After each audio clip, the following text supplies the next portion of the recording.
जय माता दी दोस्तों।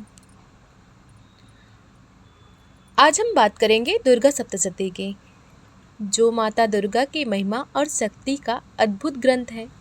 इसे चंडी पाठ भी कहा जाता है और इसमें कुल 700 श्लोक हैं। दुर्गा सप्तशती 13 अध्यायों में विभाजित है और हर अध्याय में देवी की शक्ति का नया रूप देखने को मिलता है। पहले अध्याय में मधु और कैटभ नामक असुरों का वध वर्णित है। इसके बाद महिषासुर का वध आता है, जहां माता दुर्गा ने अपने अद्भुत रूपों से उसे परास्त किया।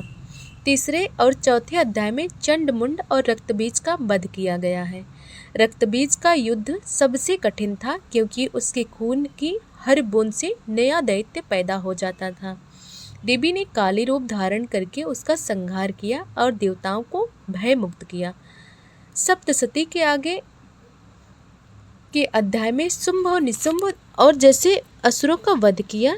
इन दैत्यों ने पूरी धरती पर अधर्म का साम्राज्य फैला दिया था, लेकिन माता दुर्गा ने अपनी अद्भुत शक्ति से उन्हें भी परास्त कर दिया। इस ग्रंथ में सिर्फ युद्ध नहीं है, बल्कि हर अध्याय हमें गहरा संदेश देता है।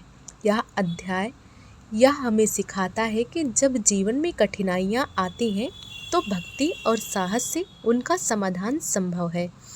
राजा सूरत और वैश्य समाधि की कथा इसका बड़ा उदाहरण है। दोनों ने देवी का पाठ किया और उन्हें जीवन में शांति और मार्गदर्शन मिला। दुर्गा सप्तशती का पाठ सिर्फ पूजा या अनुष्ठान नहीं, बल्कि आत्मविश्वास और शक्ति का स्रोत है। इसे सुनने से मन को शांति, साहस और सकारात्मक ऊर्जा मिलती है। देवी के हर रूपों में हमें धर्म की रक्षा और अधर्म का नाश दिखाई देता है। मधु कैटभ से लेकर शुंभ निशुंभ तक हर युद्ध अधर्म पर धर्म की जीत का प्रतीक है। यह कथा हमें याद दिलाती है, जब भी संसार में अधर्म बढ़ा है, यह कथा हमें याद दिलाती है जब भी संसार में अधर्म बढ़ा है, तब दिव्य शक्ति उसका अंत करती है। यही कारण है कि नवरात्रि में दुर्गा सप्तशती का पाठ इतना विशेष महत्व रखता है। भक्त इसे पढ़कर अपने जीवन में सुख, शांति और समृद्धि की कामना करते हैं। यह केवल कथा नहीं, बल्कि जीवन जीने की एक प्रेरणा है। दुर्गा सप्तशती हमें यह सिखाती है कि असली शक्ति सदैव धर्म, भक्ति और सत्य में होती है।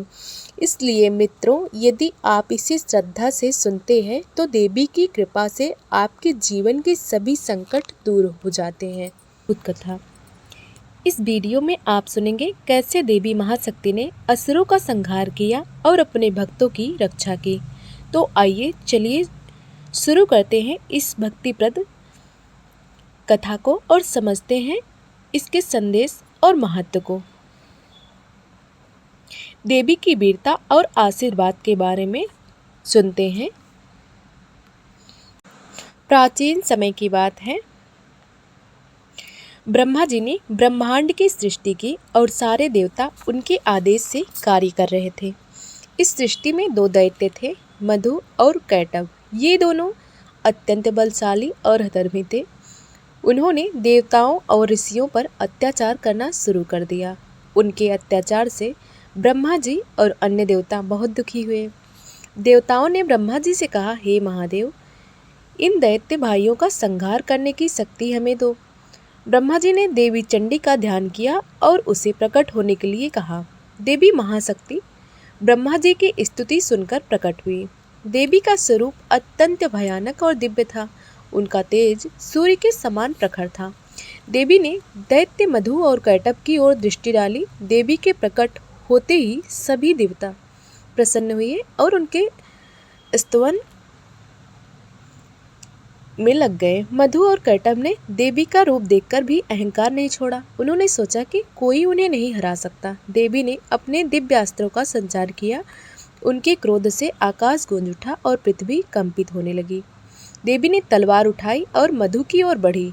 मधु ने अपने शक्तिशाली मंत्रों से देवी को रोकने का प्रयास किया, लेकिन देवी ने अपनी भुजाओं और अस्त्रों से उनके सभी प्रयास विफल कर दिए। देवी ने मधु को भयंकर वार किया। मधु का शरीर चकनाचूर हो गया। कैटभ ने मधु के वध का बदला लेने का प्रयास किया, लेकिन देवी ने कैटभ को भी अपने तेजस्वी अस्त्रों से रोक लिया। कैटभ ने अनेक मंत्र का प्रयोग किया, लेकिन देवी अजेय थी। देवी ने अपना रथ तैयार किया और उस पर सवार होकर कैटभ की ओर बढ़ी। उनका रथ सूरज और चंद्रमा से भी तेजस्वी था। देवी ने कैटभ पर शक्तिशाली वार किया। कैटभ के सभी प्रयास व्यर्थ गए। देवी ने अपना त्रिशूल चलाया और कैटभ का विनाश कर दिया। सभी देवता प्रसन्न हुए और देवी की महिमा का गुणगान करने लगे। देवी ने उन्हें आश्वासन दिया कि अब सभी असुरों का संहार हो जाएगा और धर्म की स्थापना होगी। देवी के प्रकट होते ही सारे ब्रह्मांड में शांति छा गई। देवताओं ने देवी को प्रणाम किया और उनके चरणों में स्तुति की। ब्रह्मा जी ने कहा, हे देवी, आपकी शक्ति से ही सृष्टि का संतुलन बना।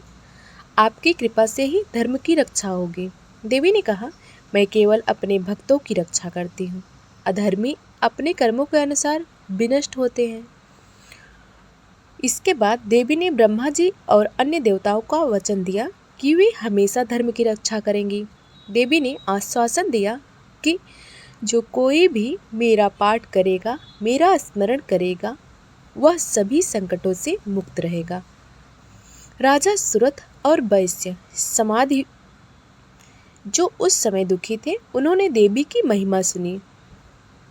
वे दोनों अत्यंत प्रसन्न हुए और देवी के चरणों में अपनी श्रद्धा व्यक्त किए।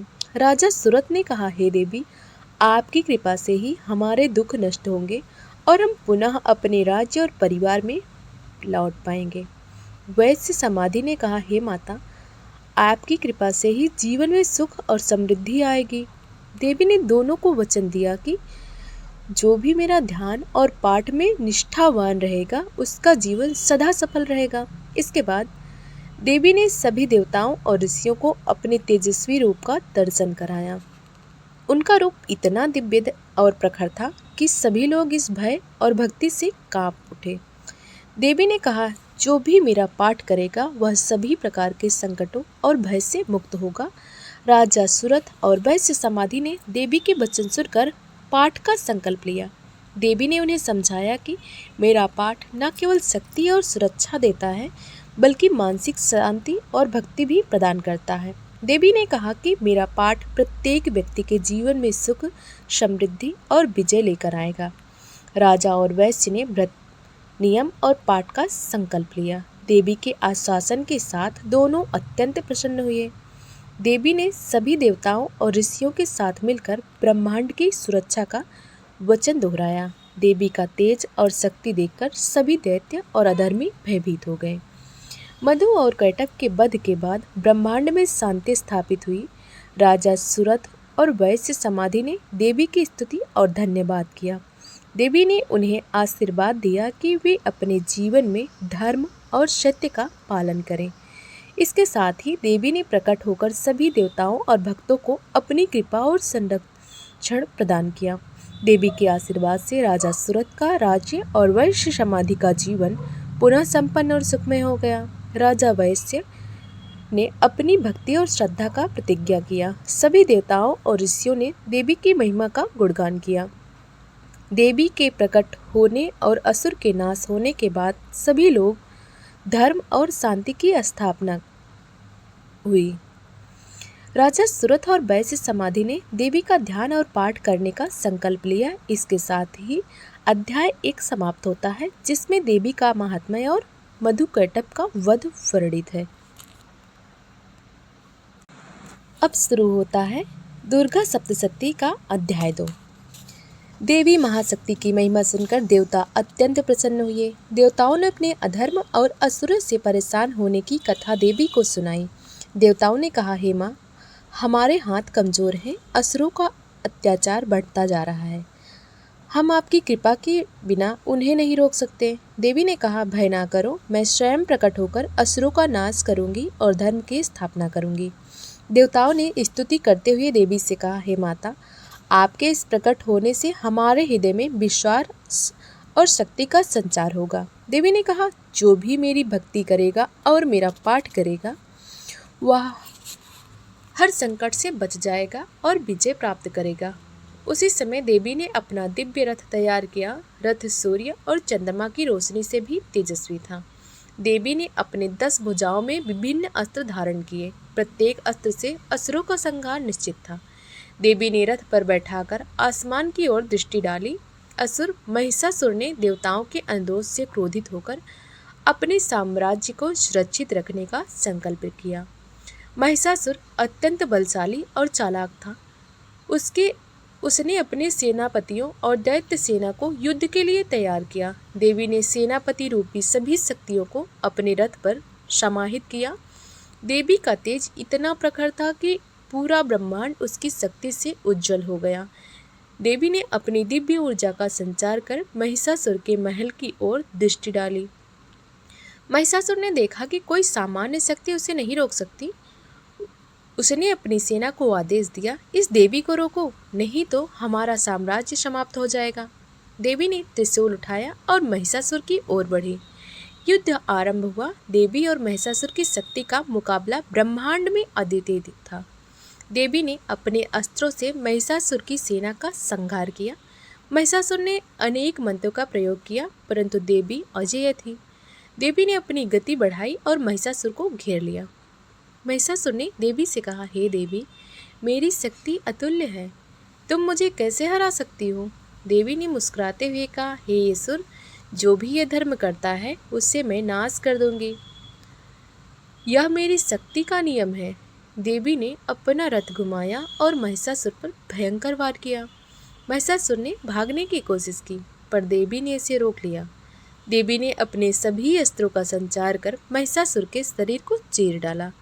महिषासुर का नाश होते ही उसकी सेना भी भागुराई और छिप गई।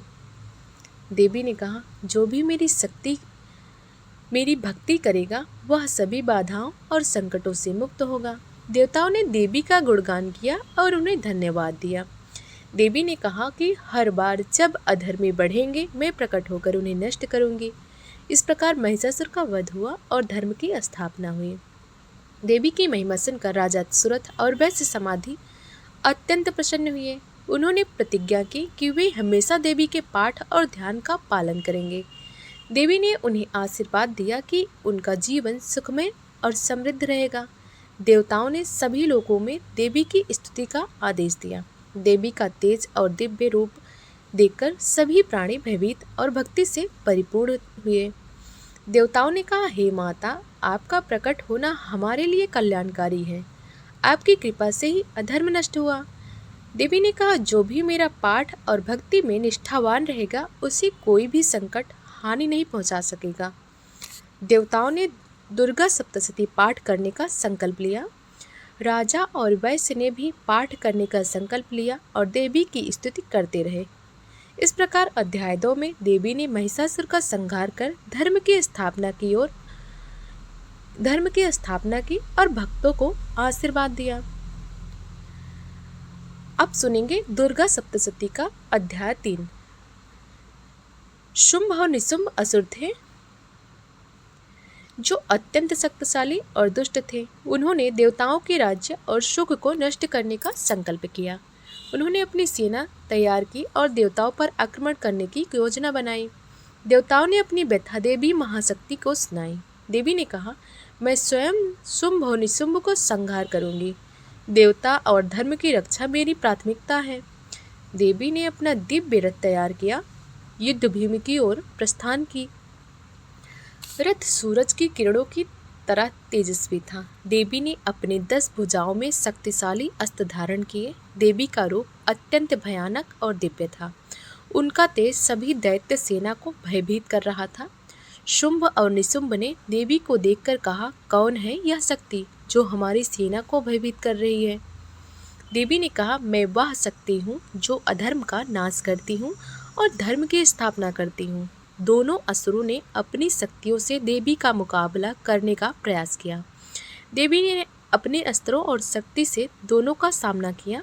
शुंभ और निशुंभ ने कई प्रकार के मंत्रों और शक्ति प्रयोगों से देवी को रोकने की कोशिश की, परंतु देवी अजेय थी। देवी ने अपने त्रिशूल से शुंभ पर प्रहार किया।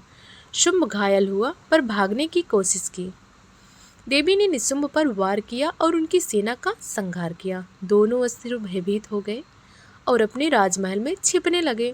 देवी ने रथ घुमाकर सभी दैत्य सेना को नष्ट किया। देवी का तेज इतना प्रखर था कि सारे असुर के मन में भय उत्पन्न हो गया। शुंभ और निशुंभ ने देवी से कहा, हे शक्ति, हमें छोड़ दो, हम अब कभी अधर्म नहीं करेंगे। देवी ने कहा, अधर्म का नाश मेरा नियम है, मैं केवल भक्तों और धर्म की रक्षा करती हूँ। देवी ने शुंभ और निशुंभ का संहार किया और उनकी शक्ति समाप्त कर दी। सभी देवता और ऋषि प्रसन्न हुए। उन्होंने देवी की महिमा का गुणगान किया। देवी ने कहा, जो भी मेरा पाठ करेगा और मेरा स्मरण करेगा वह सभी संकटों से मुक्त रहेगा। धर्म की रक्षा उसके जीवन में हमेशा होगी। राजा सुरथ और वैश्य समाधि ने देवी के वचन सुने और पाठ का संकल्प लिया। देवी ने आशीर्वाद दिया कि उनका जीवन सुखमय और सफल होगा।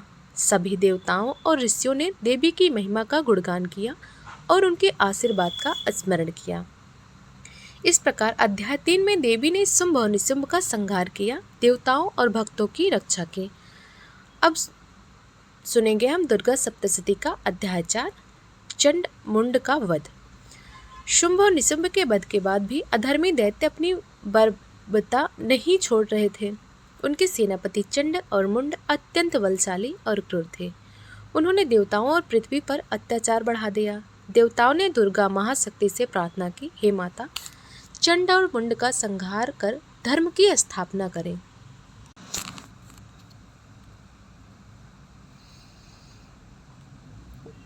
उन्होंने देवताओं और पृथ्वी पर अत्याचार बढ़ा दिया। देवताओं ने दुर्गा महाशक्ति से प्रार्थना की, हे माता, चंड और मुंड का संहार कर धर्म की स्थापना करें। देवी ने कहा, मैं स्वयं उन दैत्य सेनापतियों का संहार करूंगी। जो भी मेरा पाठ करेगा उसे उनकी बाधा कभी नहीं पहुंचेगी। देवी ने अपना दिव्य रथ तैयार किया और युद्धभूमि की ओर बढ़ी। देवी का तेज सूरज और चंद्रमा की किरणों से भी अधिक था। देवी के हाथ में त्रिशूल, कमल, गदा और अन्य दिव्यास्त्र थे। चंड और मुंड ने देवी का सामना करने की योजना बनाई। उन्होंने अपने दैत्य सेना का सहारा लेकर देवी पर आक्रमण किया। देवी ने अपनी भुजाओं से सभी दैत्य सेना का संहार किया। चंड और मुंड ने अनेक प्रकार के मंत्र का प्रयोग किए, पर देवी अजेय थी। देवी ने रथ घुमाकर चंड पर प्रहार किया। चंड घायल हुआ और भागने की कोशिश करने लगा। देवी ने मुंड पर वार किया और उसे धराशायी कर दी। चंड और मुंड का नाश होते ही उनकी सेना भाग खड़ी हुई। देवी ने कहा, अधर्मी कभी भी धर्म की विजय को रोक नहीं सकते। जो भी मेरा पाठ करेगा उसे कोई संकट नहीं हरा सकेगा। देवताओं ने देवी की स्तुति की और आशीर्वाद मांगा। देवी ने कहा कि मैं अपने भक्तों की रक्षा करती रहूंगी और धर्म की स्थापना होती रहेगी। राजा सुरथ और वैश्य समाधि ने देवी के वचन सुने और पाठ का संकल्प लिया। देवी ने उन्हें आशीर्वाद दिया कि उनका जीवन सुखमय और सफल रहेगा। सभी देवताओं और ऋषियों ने देवी की महिमा का गुणगान किया। इस प्रकार अध्याय 4 में देवी ने चंड और मुंड का संहार कर देवताओं और भक्तों की रक्षा की। अब हम शुरू करते हैं अध्याय 5, दुर्गा सप्तशती का अध्याय 5, रक्त बीज का वध। शुंभ निशुंभ, चंड और मुंड के वध के बाद भी असुरों में अत्याचार की प्रवृत्ति समाप्त नहीं हुई थी। इस समय रक्तबीज नामक असुर प्रकट हुआ। वह अत्यंत बलशाली और क्रूर था। रक्तबीज का विशेष शक्ति यह थी कि उसके शरीर से गिरने वाला हर एक बूंद नया असुर उत्पन्न कर देता था। उसने अपने अधर्म से सारे लोकों में भय और उत्पीड़न फैलाया। देवताओं ने दुर्गा महाशक्ति से प्रार्थना की, हे माता, इस असुरों को नष्ट करें, अन्यथा सभी देवताओं और प्रजा का नाश हो जाएगा। देवी ने कहा, मैं स्वयं उनका संहार कर दूंगी। मेरे भक्त और पाठक इससे सुरक्षित रहेंगे। देवी ने अपना दिव्य रथ तैयार किया और युद्धभूमि की ओर प्रस्थान की। देवी के रथ का तेज और उनके अस्त्र इतने प्रखर थे कि सारे असुर भयभीत हो गए। देवी ने रक्तबीज पर आक्रमण किया। रक्तबीज ने अपनी शक्ति का प्रयोग किया और कहा, मुझे कोई नहीं हरा सकता, मेरी प्रत्येक बूंद से असुर उत्पन्न होते हैं। देवी ने अपने दिव्य अस्त्रों का प्रयोग किया और रक्तबीज के शरीर को काट दिया। जैसे ही रक्तबीज की बूंद गिरती, देवी ने उन्हें तुरंत भस्म कर दिया। असुर के हर प्रयास को देवी ने नष्ट कर दिया। देवी के तेज और शक्ति से रक्तबीज भयभीत हुआ। अंततः देवी ने अपने त्रिशूल और अन्य दिव्यास्त्रों से रक्तबीज का संहार कर दिया। रक्तबीज के वध के बाद उनके सारे उत्पन्न असुर भी नष्ट हो गए। देवताओं ने देवी की स्तुति की और उनका गुणगान किया। देवी ने कहा, जो भी मेरा पाठ और स्मरण करेगा वह किसी भी असुर और संकट से बचा रहेगा। राजा सुरथ और वैश्य समाधि ने देवी के वचन सुने और पाठ करने का संकल्प लिया। देवी ने आशीर्वाद दिया कि उनका जीवन सुखमय और सुरक्षित रहेगा। इस प्रकार अध्याय 5 में देवी ने रक्तबीज का वध कर अधर्मी शक्तियों का नाश किया और धर्म की स्थापना की। अब हम दुर्गा सप्तशती का अध्याय 6 सुनेंगे, शुंभ और निशुंभ की पराजय। चंडमुंड और रक्तबीज के वध के बाद भी शुंभ और निशुंभ असुर सत्ता बनाए रखने के लिए तैयार थे।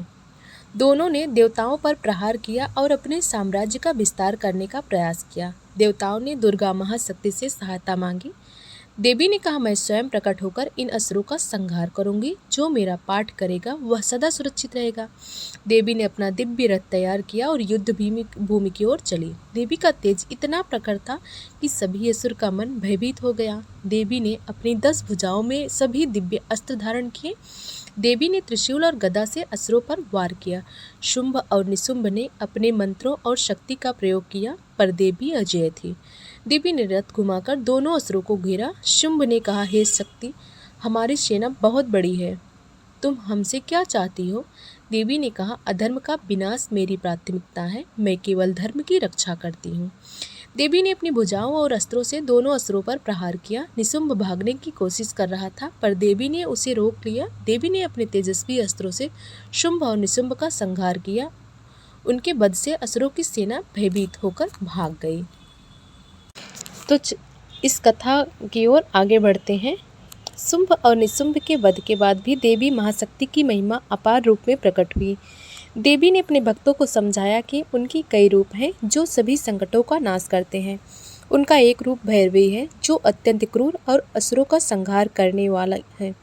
दूसरा रूप लक्ष्मी है जो भक्तों को सुख, समृद्धि और ऐश्वर्य प्रदान करती है। तीसरा रूप सरस्वती है जो विद्या, ज्ञान और कला का विस्तार करती है। चौथा रूप काली है जो अधर्मी का नाश करती है और न्याय की स्थापना करती है। देवी के प्रत्येक रूप का स्वरूप अलग है, पर सभी दिव्य और प्रखर हैं। देवी ने कहा, जो भी मेरा पाठ करेगा वह मेरे सभी रूपों का अनुभव करेगा और सभी संकटों से मुक्त रहेगा। देवी ने अपने रूपों का दर्शन सभी देवताओं और ऋषियों को कराया।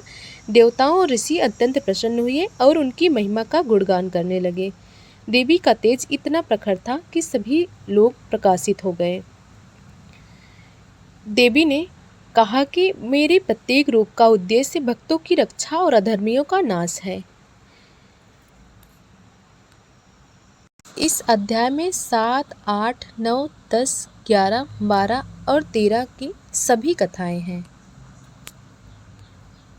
देवी ने कहा, मेरे प्रत्येक रूप का उद्देश्य भक्तों की रक्षा और अधर्मियों का नाश करना है। राजा सुरथ और वैश्य समाधि ने देवी के सभी रूपों का वर्णन सुना और अत्यंत प्रसन्न हुए। उन्होंने कहा, हे माता, आपका प्रत्येक रूप हमारे जीवन में सुख, शांति और सफलता लाता है।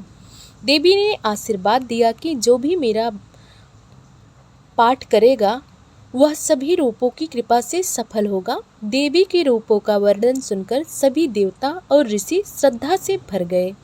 देवी ने कहा, मेरे विभिन्न रूपों की पूजा और पाठ करने से जीवन में समृद्धि, शांति और शक्ति आती है। राजा और वैश्य ने पाठ करने का संकल्प लिया और देवी का आशीर्वाद प्राप्त किया।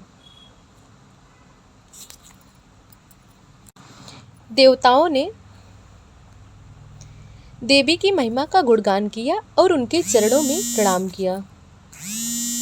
देवी ने अपने भक्तों को यह समझाया कि मेरी शक्ति और स्वरूप अनंत है। प्रत्येक रूप का उद्देश्य अधर्मियों का नाश और धर्म की स्थापना करना है। देवी ने बताया कि मेरे पाठ करने से मनुष्य में साहस, विवेक और शक्ति का संचार होता है। उन्होंने कहा, जो भी मेरे ध्यान, व्रत और पाठ का पालन करेगा वह सभी भय और संकटों से मुक्त रहेगा। राजा सुरथ और वैश्य समाधि ने देवी के गौरव और महिमा का श्रवण किया। उन्होंने प्रतिज्ञा किया कि वे हमेशा पाठ, ध्यान और भक्ति का पालन करेंगे।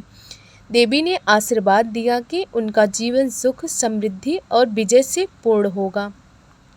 देवताओं ने कहा, हे माता, आपकी कृपा से ही अधर्मी विनष्ट हुए और धर्म की स्थापना हुई। देवी ने अपने दिव्य रूपों का दर्शन कर सभी को आश्वस्त किया कि उनका संरक्षण सदा सदा रहेगा।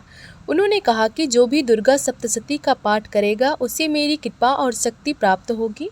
राजा और वैश्य ने पाठ करने का संकल्प लिया और देवी के वचन को अपने हृदय में स्थिर किया। देवताओं ने देवी के गुणगान में भक्ति और श्रद्धा व्यक्त की। देवी ने कहा, मेरे पाठ से भक्तों के जीवन में सुख, शांति, समृद्धि और विजय सुनिश्चित है। उन्होंने देवी महाशक्ति का गुणगान करना प्रारंभ किया। देवताओं ने कहा, हे माता, आपकी कृपा और शक्ति से ही हम सुरक्षित हैं। आपने अधर्मी का नाश किया और धर्म की स्थापना की। ब्रह्मा जी ने कहा, हे देवी, आपकी महिमा अपरंपार है। आपके बिना सृष्टि का संतुलन असंभव है। विष्णु भगवान ने कहा, हे माता, आपके प्रत्येक रूप की शक्ति अद्वितीय और अजेय है। शिव भगवान ने कहा, आपके प्रकट होने से ब्रह्मांड में धर्म की रक्षा हुई। आपके अस्त्र और शक्ति से सभी अधर्मी नष्ट हुए। देवताओं ने कहा, जो भी आपका पाठ करेगा वह आपके आशीर्वाद से विजय और सफलता प्राप्त करेगा। देवी ने सभी देवताओं को स्तुति सुनाकर प्रसन्न होकर कहा, जो भी मेरा पाठ में निष्ठावान रहेगा उसका जीवन सुख, शांति, शक्ति और समृद्धि से पूर्ण रहेगा। देवताओं ने कहा, हे माता, आपके आशीर्वाद से हम सभी संकट से मुक्त हुए और भक्ति का मार्ग पाया। देवी ने कहा, मेरे पाठ, ध्यान और भक्ति से भक्तों के जीवन में साहस, विवेक और शक्ति का संचार होता है। देवताओं ने कहा, हे माता, आपका प्रत्येक रूप हमारी रक्षा करता है। आपकी कृपा से ही हम विजयी हैं। राजा सुरथ और वैश्य समाधि ने देवी की महिमा सुनी और आशीर्वाद प्राप्त किया। देवी ने उन्हें कहा कि जो भी मेरा पाठ करेगा उसका जीवन सुरक्षित रहेगा और वह सभी बाधाओं में विजयी होगा। देवी महाशक्ति ने अपने भक्तों को बताया कि दुर्गा सप्तशती का पाठ अत्यंत लाभकारी है। पाठ करने वाले व्यक्ति को सभी संकटों और भय से सुरक्षा मिलती है। राजा सुरथ और वैश्य समाधि ने देवी से पूछा, हे माता, पाठ करने से हमें क्या लाभ होंगे? देवी ने कहा, जो कोई भी मेरा पाठ करेगा उसे मानसिक शांति, भक्ति, शक्ति और विजय प्राप्त होगी।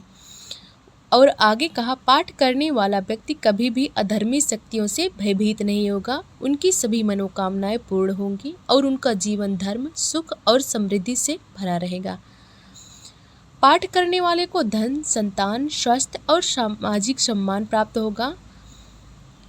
व्यक्ति का मन और आत्मा पवित्र होता है इस पाठ को करने से।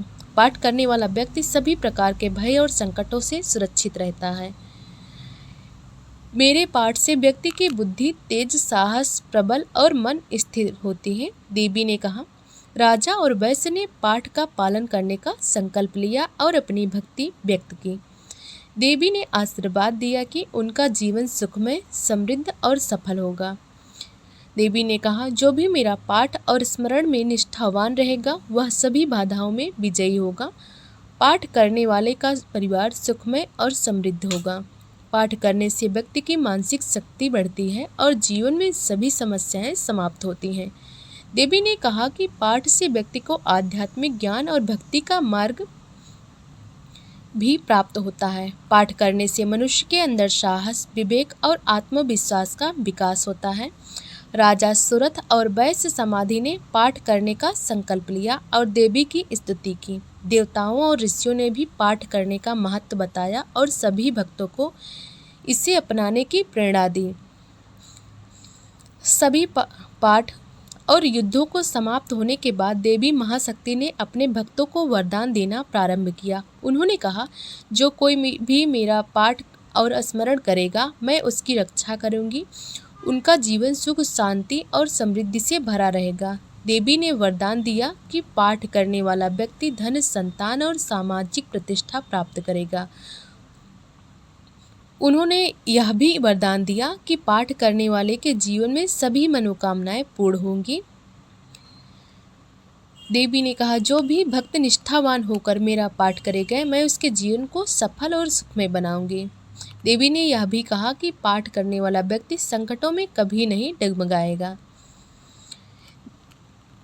उन्होंने अपने भक्तों को समझाया कि दुर्गा सप्तशती का पाठ केवल शक्ति और सुरक्षा नहीं देता, बल्कि मानसिक शांति, भक्ति और ज्ञान भी प्रदान करता है। देवी ने आशीर्वाद दिया कि पाठ करने वाले का परिवार और वंश सुखमय और सुरक्षित रहेगा। सभी देवताओं और ऋषियों ने देवी के वरदान और उपदेश का पालन किया। देवी ने कहा कि पाठ करने वाले की सभी समस्याएं समाप्त होगी और वह जीवन में विजयी होगा। उन्होंने अपने भक्त को आश्वस्त किया कि उसका पाठ और भक्ति सदा फलदायी रहेगी। राजा और वैश्य ने पाठ और भक्ति का संकल्प लिया और अपने जीवन में देवी की कृपा का अनुभव किया। देवी ने कहा कि पाठ करने वाला व्यक्ति अपने जीवन में कभी अधर्मी शक्तियों से भयभीत नहीं होगा।